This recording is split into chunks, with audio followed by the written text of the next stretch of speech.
ایک عالم دین ہے، وہ اسی مسجد کے بارے میں نقل کرتے ہیں، کہتے ہیں کہ میں ایک دفعہ گیا مسجد جمکران اور میں نے دیکھا کہ ایک نوجوان ہے جو زاروں قطار رو رہا ہے۔ میں نے اس سے پوچھا کیا ہوا، تمہارا کیا درد ہے، کیا مشکل ہے، کیوں اتنا رو رہے ہو؟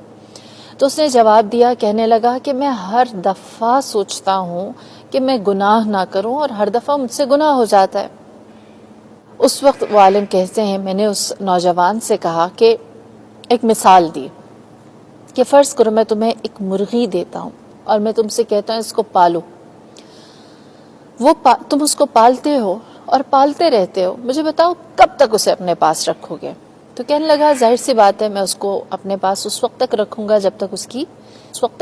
جب تک اس کی صحت اچھی نہیں ہوگی، تھوڑی تگڑی مرغی ہو جائے گی تو میں اس وقت اس کو ذبح کر دوں گا اور اس کا اچھا سا لذیذ کھانا بناؤں گا۔ تو وہ عالم کہتے ہیں میں نے اس سے پوچھا اور کہا مجھے بتاؤ کہ اگر وہ مرغی تمہارے پاس آئے اور تمہارے سامنے التجا کرے، فریاد کرے، گڑ گڑائے، روئے اور کہے کہ مجھے ذبح نہ کرو، تو تم کتنے دن اس کو روکو گے؟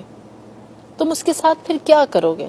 اس نے کہا میں ہفتہ 10 دن رک جاؤں گا، پھر اس کے بعد مردار ہو جائے گی، اس کا کھانا حلال نہیں ہوگا، پھر اسے 10 دن بعد ذبح کر دوں گا۔ اس عالم نے ایک بہت خوبصورت اور بڑا دلچسپ سوال کیا، کہا اے نوجوان، اگر وہ مرغی سونے کا انڈا دینے لگے تو؟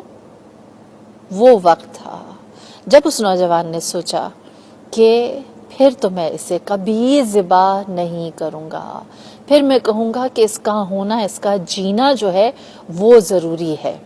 ہم بھی خدا کے سامنے بار بار اسلام سے دور گناہگار بن کے جاتے ہیں، اسلام پر عمل کرنے والے مجاہد بن کر نہیں جاتے۔ اسلام کیا کہتا ہے؟ کیا اللہ کو پتہ نہیں کہ آپ کے پاس نفس ہے، جو نفس آپ کو بار بار گناہوں کی جانب لاتا ہے؟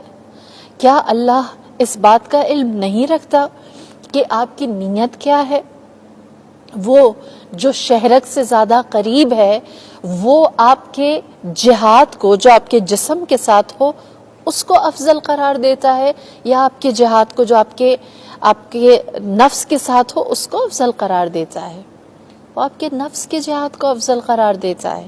وہ جانتا ہے کہ آپ کے اندر کی جو جنگ ہے وہ موسیٰ اور فرعون کی جنگ سے زیادہ بڑی ہے، وہ ابراہیم اور نمرود کی جنگ سے زیادہ بڑی ہے، وہ قریش مکہ اور رسول اللہ کی جنگ سے زیادہ بڑی ہے۔ بدر میں جب لوگ رسول اللہ کے ساتھ غزوات پر گئے تو رسول اللہ نے فرمایا یہ جنگ جو تم لڑ رہے ہو، یہ جہاد اصغر ہے، جو تمہارا نفس ہے وہ جہاد اکبر ہے، اس کے ساتھ جنگ کرنا زیادہ بڑا کام ہے۔